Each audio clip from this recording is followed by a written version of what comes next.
ఓం గం గణపతే నమః. ఓం శ్రీ మాత్రే నమః. ఓం శ్రీ గురుభ్యో నమః. Welcome back to Anu devotional voice. నేను మీ అను. తెలుగు మాసాలు మొత్తం 12. తెలుగు సంవత్సరం చైత్ర మాసంతో మొదలయ్యి పల్గొన మాసంతో ముగుస్తుంది. 12 మాసాలు కూడా విశేషమైనవే. ప్రతి మాసం పాడ్యమి తిథితో మొదలయ్యి అమావాస్యతో ముగుస్తుంది. ఈ 12 మాసాలలో కార్తీక మాసము, మాఘ మాసము, వైశాఖ మాసాలు ఉత్తమమైనవి. ఈ 3 మాసాలలో కూడా వైశాఖ మాసము ఉత్తమోత్తమైనది. ఎందుకంటే కార్తీక మాసంలో దీపం ముఖ్యము, మాఘ మాసంలో స్నానం ముఖ్యము. కానీ వైశాఖ మాసంలో స్నానం, దానం, పూజ అన్నీ కూడా అక్షయ ఫలితాన్ని ఇస్తాయి. తెలుగు సంవత్సరంలో వచ్చే 2వ నెలే ఈ వైశాఖ మాసము. మంచి ఎండల కాలము. ఈ మాసంలో ఇచ్చే దానాల వల్ల అటు దేవతలు ఇటు పితృదేవతలు తృప్తి చెంది వరాలు కురిపిస్తారు.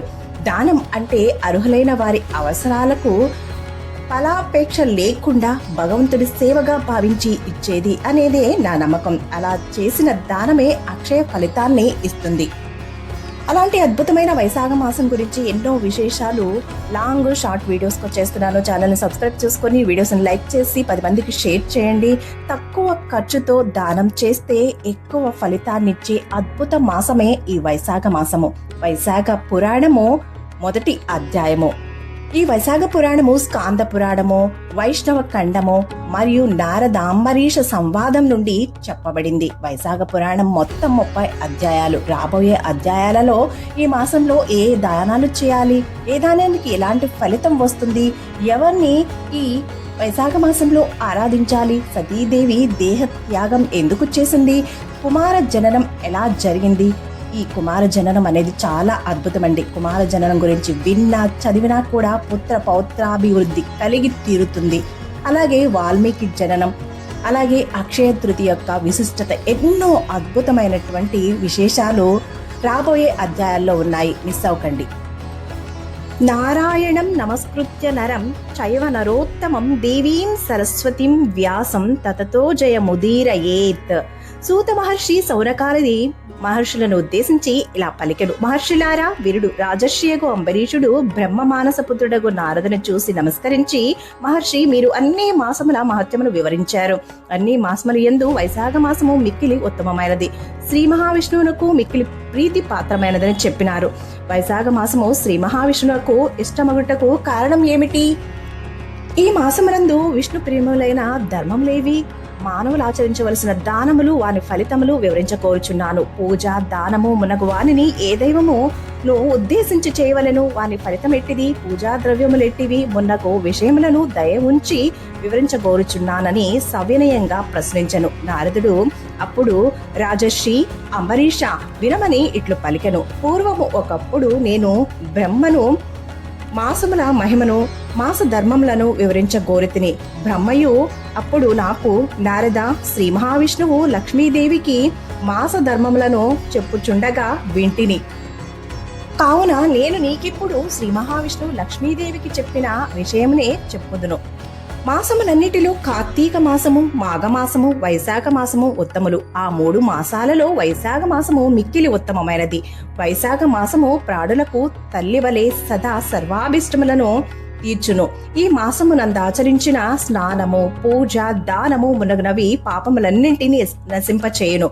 ఈ మాసములు చేసిన స్నానము, పూజ, జప, దానాదులు దేవతలు సైతము తల వంచి గౌరవించవలెను.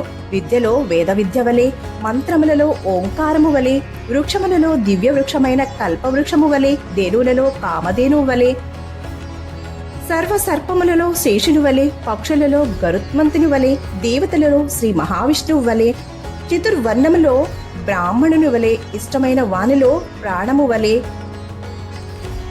సహాయార్థములు కలవారిలో భార్య వలె, నదులలో గంగా నది వలె, కాంతి కలవారిలో సూర్యుని వలె, ఆయుధములలో చక్రము వలె, ధాతువులలో సువర్ణ వంటి బంగారము వలె, విష్ణు భక్తులలో రుద్రుని వలె, రత్నములలో కౌస్తభము వలె, ధర్మహేతువులకు మాసములలో వైశాఖ మాసము ఉత్తమమైనది. విష్ణు ప్రియమగుట చేతని వైశాఖ మాసమునకు మాధవ మాసము అని కూడా పేరు ఉంది. విష్ణు ప్రీతిని కలిగించు మాసములలో వైశాఖ మాసమునకు సాటి అయినది మరొకటి లేదు. సూర్యుడు మేషరాశి యందు ఉండగా వైశాఖ మాసమున సూర్యోదయమునకు ముందుగా నది తటాకములలో స్నానమాచరించినచ్చో శ్రీ మహావిష్ణువు లక్ష్మీదేవితో కలిసి అతి ప్రీతితో వారిని ఉద్ధరించును. ప్రాణులు అన్నమును తిని ఎలా అయితే సంతోషపడతారో అలాగే శ్రీ మహావిష్ణువు వైశాఖ స్నానం ఆచరించిన వారి విషయంలో కూడా అలాగే తృప్తి పడతాడు. అలా ఎవరైతే వైశాఖ స్నానాన్ని ఆచరిస్తారో వరాల జల్లులు కురిపించడానికి శ్రీ మహావిష్ణువు సిద్ధంగా ఉంటాడు. వైశాఖ మాసమున ఒక్కసారి మాత్రమే స్నానమును పూజను చేసిన పాప విముక్తుడై విష్ణు లోకానికి చేరుతాడు. వైశాఖమున వారము నాళ్ళు స్నానాధికమును చేసినట్టు ఈ మాత్రములకి శ్రీహరి అనుగ్రహము బలము కొన్ని వేల అశ్వవేధ యాగములు చేసినంత పుణ్య ఫలితం పొందును.